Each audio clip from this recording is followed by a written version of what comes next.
Math sucks!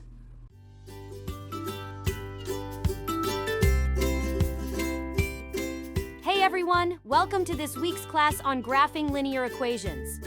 Now, I know you are probably thinking that this is going to be difficult and feeling a bit anxious about it, but it's similar to baking a cake. Once you follow the recipe step by step, you will find it to be quite easy. The more you practice, the better you will get. You might also be thinking, what is a graph? Why do we use them? Will I ever need to use them? Well, a graph is basically a picture of values that we can visualize. It also shows us a kind of relationship that might exist in the data given to us, which can help us make better decisions. Graphs are used all the time in everyday life, and also used a lot in the fields of mathematics, physics, engineering, economics, business, and computer science, to name a few. Graphs are extremely useful and help people solve problems in many different fields. This is why it's important for everyone to learn how to understand them. So let's get started. A graph consists of an x-axis, which runs across horizontally on the coordinate plane, and a y-axis which runs vertically. They both let us read the coordinates of a value. The x-axis is used for things like time and distance. The y-axis is used for things like height and temperature. Where the x-axis and y-axis meet, this gives us coordinates of 0, 0. When we are given coordinates, the x always comes first. So for example, if we are given coordinates 2 and 1, it will be plotted like so. Then 4 and 2, then 6 and 3, then 8 and 4. We can connect these dots to make a line, and this will become our linear graph. Now you know how to plot a simple linear graph. Now we are going to show you how a linear function or linear equation can be turned into a graph. A linear equation has this basic structure. It will start with y equals, or sometimes f of x. They are the same thing. The mx part represents the slope, and the c represents where the line crosses the y-axis. Just say we have the linear equation y equals 2x plus 1.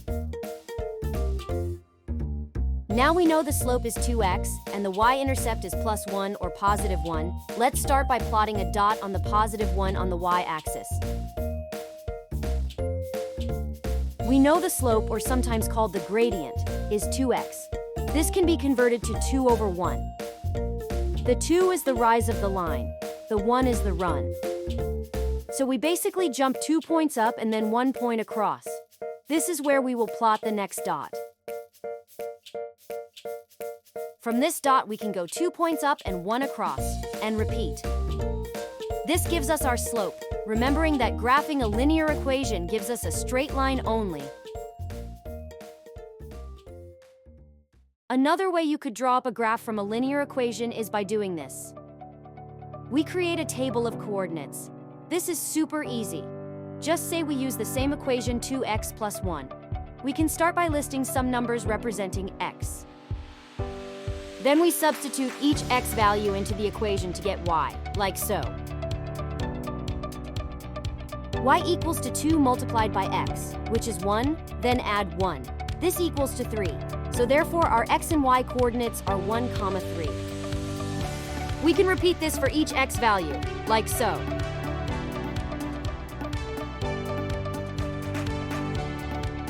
Then we take our final coordinates and plot them on the grid.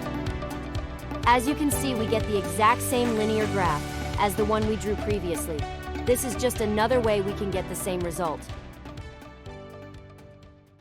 But what do we do if we get a weird equation with fractions and negative numbers? I know. For example, if we get one that says negative 3 over 2, x minus 5. First, I would figure out what the slope is and what the y-intercept is.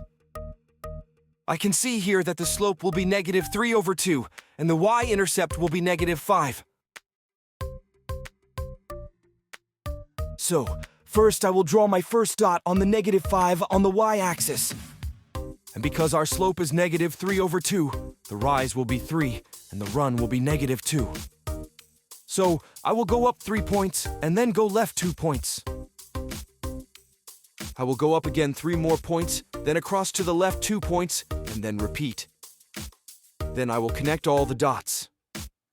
You will notice the slope going downwards because it's a negative fraction in the linear equation. If I were to make the 3 on top negative for the slope and the 2 positive, we would still be correct as the slope would be the exact same but further down.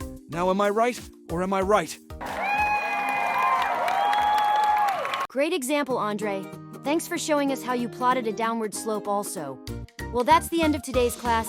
I think we should celebrate. Piece of cake, anyone?